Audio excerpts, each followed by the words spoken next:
Il est 13h30 à Kinshasa. Madame, Monsieur, bienvenue à cette édition du journal. Voici l'ossature.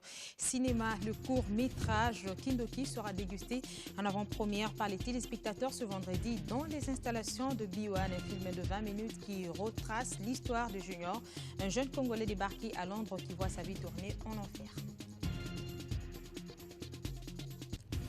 Octobre, mois du cancer, 31 jours pour rendre hommage aux femmes à travers le monde par différentes campagnes de sensibilisation sur le dépistage.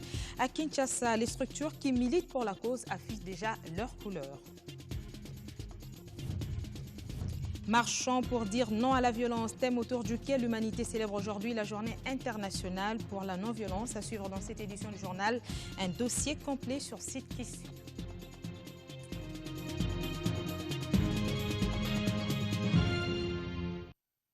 Merci de rester avec nous. Le mois d'octobre est un mois dédié au cancer à travers le monde, une façon de rendre hommage à des milliers de femmes qui succombent de cette maladie, bien qu'étant perçue comme une maladie irréversible.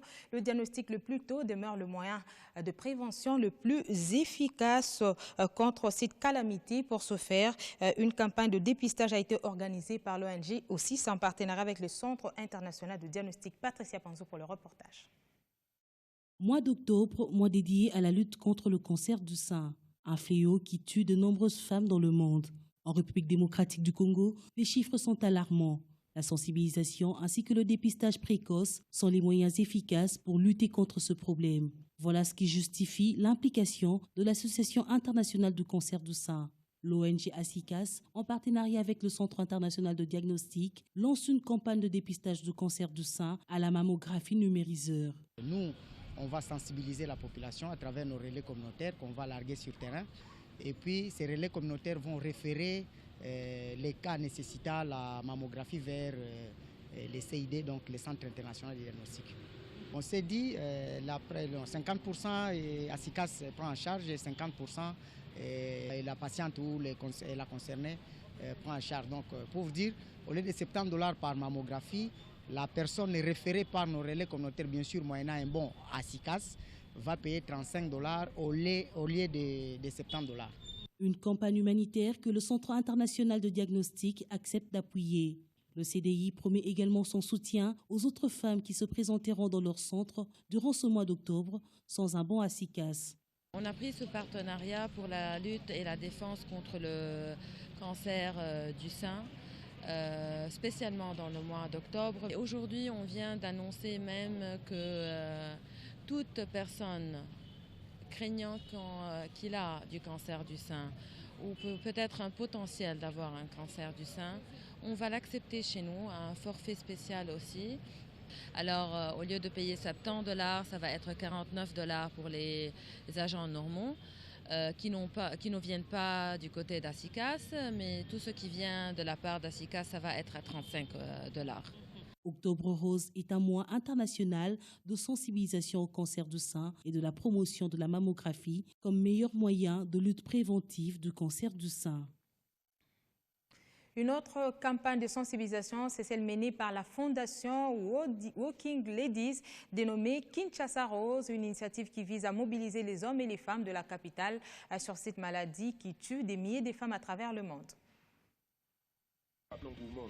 La lutte contre le cancer du sein est une affaire de tous. La fondation Walking Lady a depuis 2014 inséré dans son agenda ce problème de santé à travers le concept Octobre Rose. Par cette campagne, les organisateurs intensifient la sensibilisation au dépistage précoce, comme pour dire mieux vaut prévenir que guérir. En fait, organiser la deuxième édition de notre marathon Kinshasa Rose, dont l'objectif c'est de pouvoir sensibiliser la femme autour du cancer du sein et aussi leur apprendre les gestes qui sauvent, c'est-à-dire comment palper son sein, comment savoir est-ce que je suis en phase, est-ce que j'ai le cancer du sein, c'est vraiment ça l'objectif, et aussi d'aller surtout dans les universités, les écoles, parler aux jeunes filles afin de pouvoir vraiment les sensibiliser, parce que je pense que le plus tôt on sensibilisera cette future génération, le plus tôt ces gens pourront être dépistés au fait, pourront connaître leur taux et aussi pourront avoir les gestes qui sauvent, c'est-à-dire aller demain faire de la mammographie par rapport pour connaître leur état de santé. Au-delà du marathon et de la sensibilisation dans les écoles, entreprises et universités, la Fondation Working Lady voudrait faire plus, même dans la prise en charge de certains cas. Une vision qui exige beaucoup de moyens car la prise en charge du cancer coûte cher. L'idéal aurait été bien sûr de leur offrir une mammographie gratuite, mais il faudrait savoir qu'aujourd'hui les fonds ne nous permettent pas de pouvoir aller au-delà de la sensibilisation. C'est vrai que sur le long terme, nous souhaiterions, bien sûr, pourquoi pas, permettre aux jeunes filles d'un certain âge de pouvoir avoir des soins gratuits. Mais aujourd'hui, ce serait prématuré de pouvoir m'avancer sur une chose, parce que l'année passée, nous avons dit que nous allons faire de la mammographie gratuite, mais on n'a pas eu des fonds par rapport à ça. Pour nous, l'idéal serait que sur le long terme, qu'il y ait des partenaires qui pourront prendre en charge certaines femmes qui auront le cancer du sein, parce que je pense que dans chaque société, il y a un programme de CSR dont l'objectif est de pouvoir soutenir les actions sociales. Kinshasa Rose invite pour ce faire tout le monde à adhérer dans cette campagne par des financements et des dons pour des bons résultats sur la lutte contre le cancer à Kinshasa en particulier et en République démocratique du Congo en général. Dans les restaurants. Le budget de l'État 2016 déposé hier par le Premier ministre Augustin Matata Ponyo à l'Assemblée nationale se vaudra une des solutions dans la lutte contre cette maladie, d'autant plus qu'elle tiendra compte de la santé en dépit des urgences telles que l'organisation des élections. 8 milliards de dollars américains, c'est la hauteur de cette enveloppe, bien qu'en baisse par rapport à celle de l'exercice passé.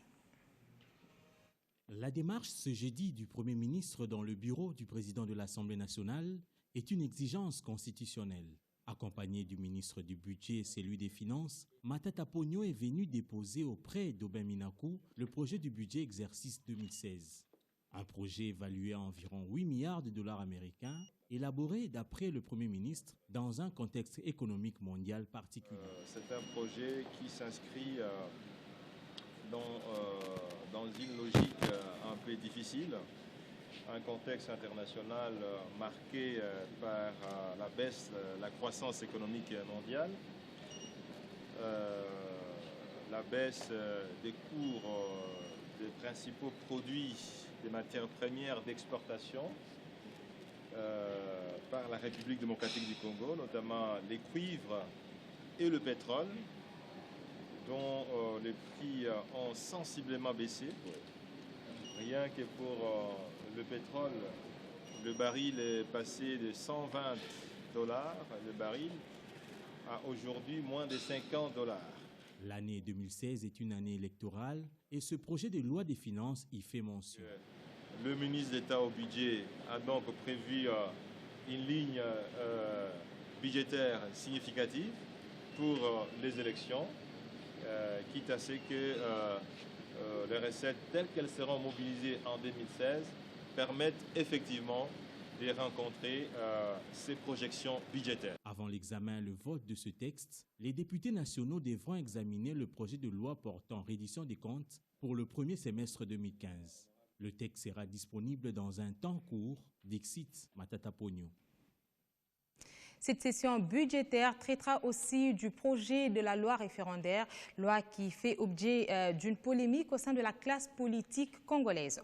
La situation des petits producteurs du café ainsi que l'amélioration de la production du café à travers le monde, 2 points mis en exergue le 1er octobre à travers la Journée internationale du café.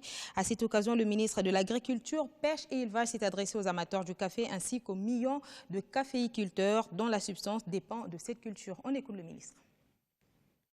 En ce jour du 1er octobre, 74 pays membres de l'Organisation internationale du café, dont la République démocratique du Congo, et 26 associations du café célèbrent la Journée internationale du café. Cette journée est l'occasion pour les amateurs du café de partager leurs amours pour cette boisson et de soutenir les millions de caféiculteurs dont la substance dépend de cette culture.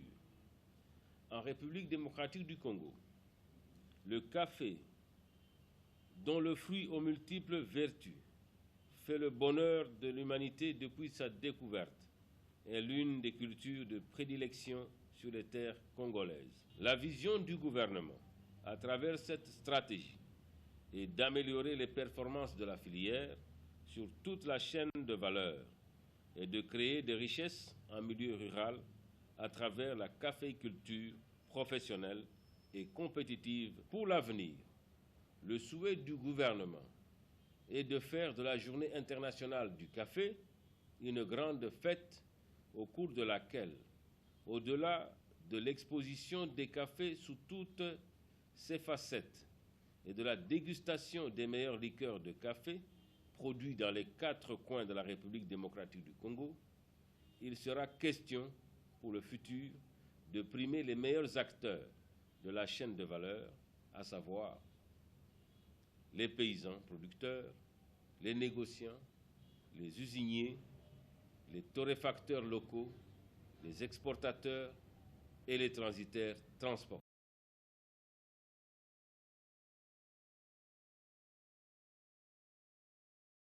Dépendra aussi d'un bon environnement. Paris a gagné à tout prix par la République démocratique du Congo qui a présenté son plan d'investissement des forêts 2015-2016 à New York. La présentation de ce projet, évalué à près d'1 milliard de dollars américains, a été faite par le ministre des Finances. En attendant de se doter de ces moyens, la République démocratique du Congo vient de bénéficier de 250 millions de dollars américains dans le cadre du programme Initiative Forêt d'Afrique centrale.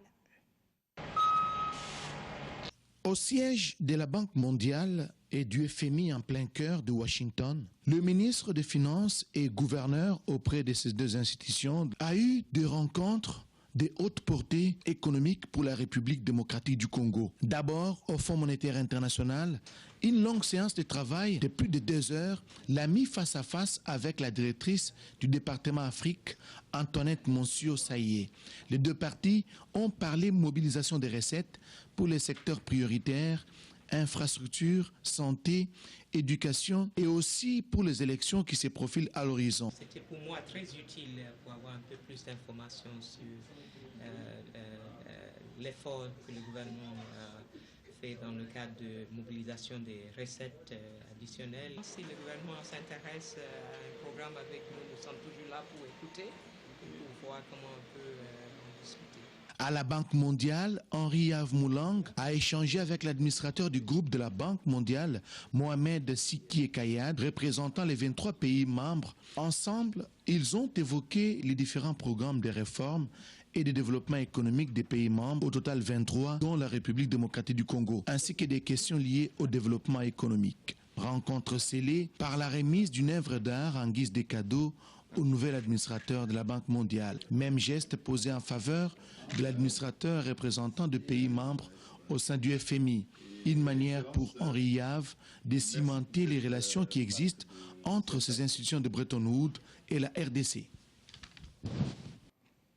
La République fédérale d'Allemagne commémore chaque 3 octobre sa fête nationale et la réunification depuis 1990 du pays. En République démocratique du Congo, l'ambassadeur s'est adonné aux échanges avec la presse congolaise sur différentes questions, notamment celles en rapport avec l'actualité politique congolaise. Wolfgang Manig, on l'écoute. La fête de l'unification d'Allemagne, c'est une fête de notre liberté, de notre désir, du peuple allemand, pour le désir de liberté, de démocratie, de l'état de droit et de l'unité. Et c'était en 1989 où nous avons célébré la chute du mur, mais en 1990, le 3 octobre, c'était l'unification officielle de ces 2 parties de l'Allemagne après une séparation de plus que 40 ans. Et on peut prendre la conclusion que la liberté, le désir de la liberté, de la démocratie et de l'état de droit est un désir de base de toute la population. On peut voir que les dictatures, les autocraties ne restent longtemps. Nous sommes le 2 octobre 2015 et c'est la journée internationale pour la non-violence. C'est en juin 2007 que l'Assemblée générale des Nations unies a décidé de la célébrer. Ce jour, en République démocratique du Congo, c'est à l'égard de la femme que les violences sont le plus perpétrées. C'est en tout cas ce que l'on peut retenir dans ce dossier signé Guilain Kabalonti.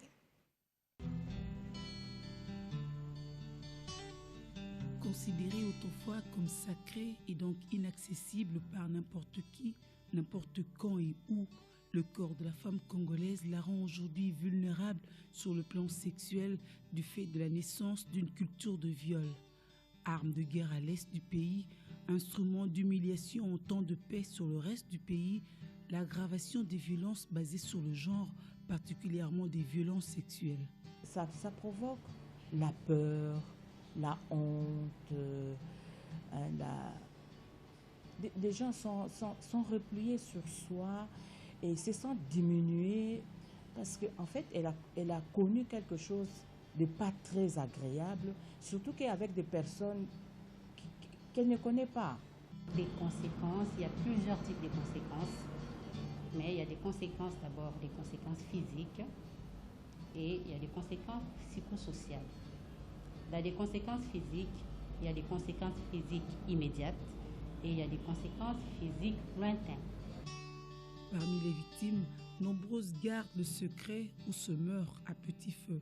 Le cas de Moussouamba, violé à l'âge de 15 ans par un de ses voisins. Après, bazwa grand na bakanga kaya. Le kola zalaki bandeko ya bakangi koti prison 2 semaines après abima. Parce que ngana mona na ngai na nzela. Mona ngai bakanga ki bazu babimissie so boke de kufunda lisusu okende bokuta dossier babungisa mais tisiko mutu na kontrola ko saka mama bewana. La corruption dont la Lisadel accuse certaines autorités juridictionnelles est la conclusion des enquêtes qu'elle mène sur le terrain. Nous avons fait une enquête judiciaire pour l'année 2010. Nous avons constaté que dans la ville de Kinshasa, parce qu'on devait savoir qu'est-ce qu'on fait des cas de violence sexuelle dans les juridictions. Nous avons mené l'enquête dans toutes les juridictions de la ville de Kinshasa, tant civiles que militaires. Nous avons constaté qu'il y a eu 650 dossiers de victimes de violences sexuelles qui sont passées par les juridictions.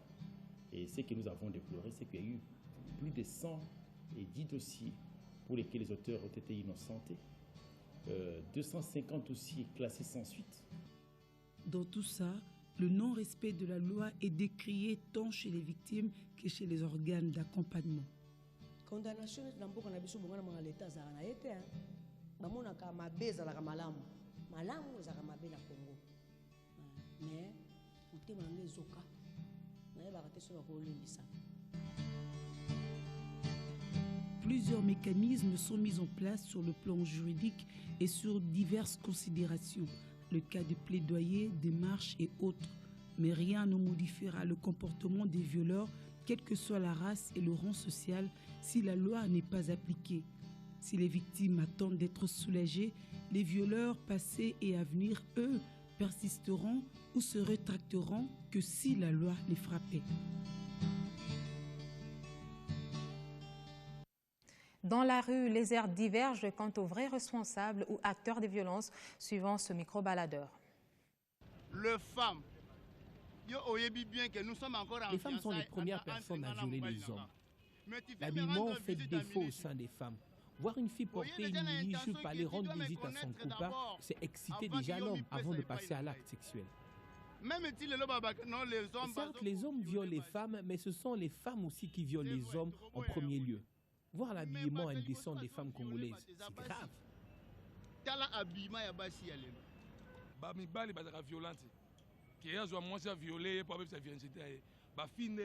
Les hommes ne sont pas violents.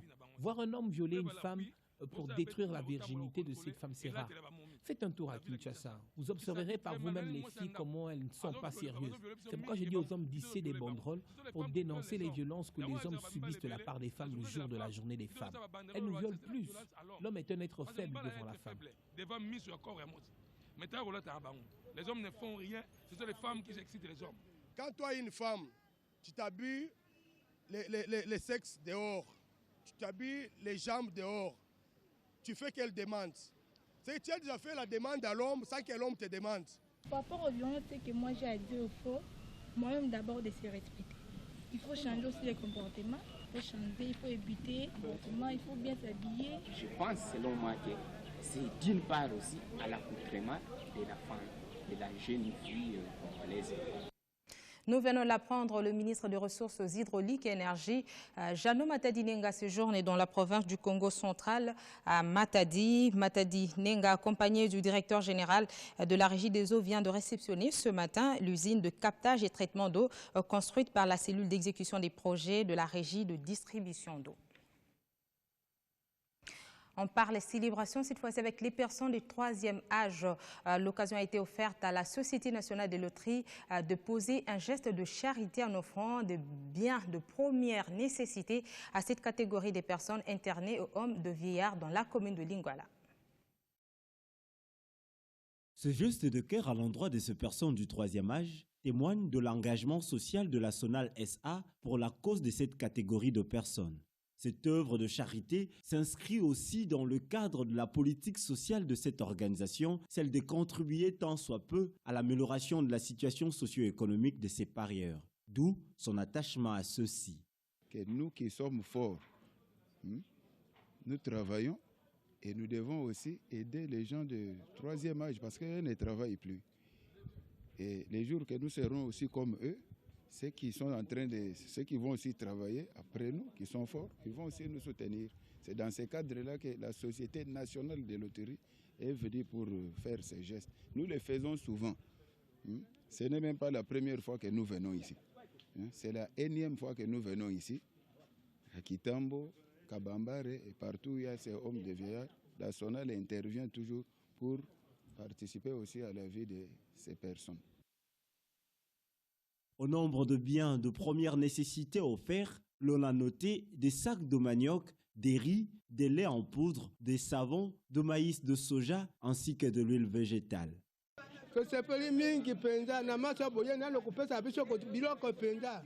Ces gestes nous vont droit au cœur parce que c'est notre jour. C'est comme si nous fêtons le 25 décembre ou le 1er janvier.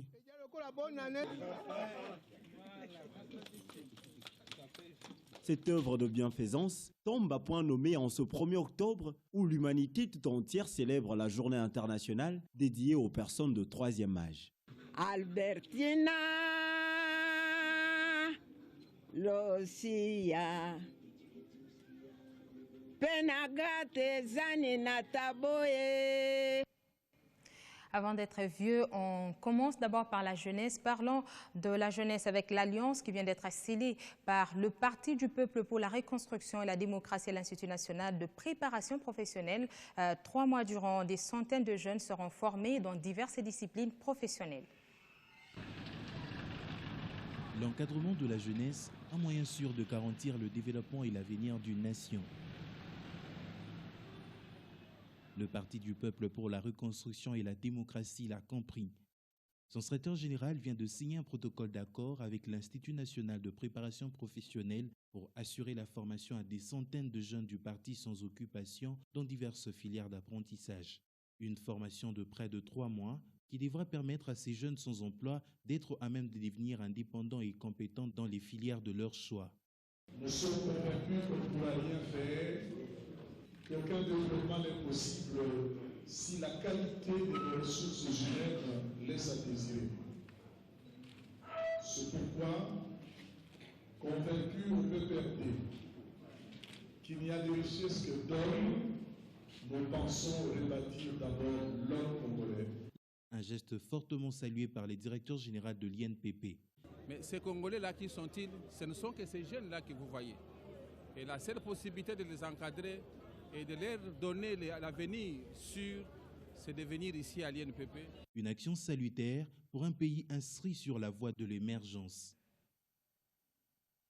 Annoncé au sommaire de cette édition du journal, Kindoki sera projeté ce vendredi dans les installations de Bioan, un court-métrage de 20 minutes relatant l'histoire du junior, la quinzaine révolue qui débarque à Londres. Il est accueilli dans une famille où tout de suite verra sa vie tourner en enfer. Tiré d'une histoire vraie, ça se passe à Londres.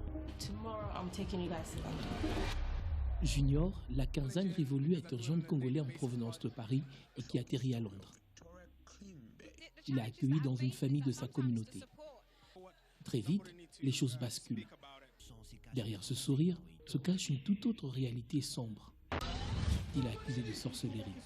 après l'avant-première de Londres, je pensais que c'était bien de venir amener ça ici à Kinshasa et montrer, pour soulever le débat, de dénoncer cette mentalité d'accuser les enfants d'avoir la sorcellerie, la maltraiter. Il y en a beaucoup d'enfants qui sont dans la rue, qui sont rejetés, les enfants shakés à cause de ce phénomène. C'est ça, j'avais choisi d'amener ça ici à Kinshasa. Kindoki est un court-métrage qui vient ici agrandir le bac du cinéma congolais. Voilà de quoi inspirer les plus jeunes à se lancer dans le monde de l'industrie du cinéma. C'est l'idée que je suis venue avec pour inspirer les jeunes réalisateurs, les jeunes réalisatrices, producteurs, productrices comme moi. C'est pour aider le cinéma congolais de partir en avant. Yeah. L'avant-première est prévue pour ce vendredi 2 octobre 2015 dans les installations de B1 Télévision, muées en salle de cinéma pour la circonstance. Kindoki, à regarder absolument en avant-première. Prenez donc rendez-vous ce soir à partir de 18h dans les installations des B1. Madame, Messieurs, c'est la fin de cette édition du journal. Merci de rester avec nous.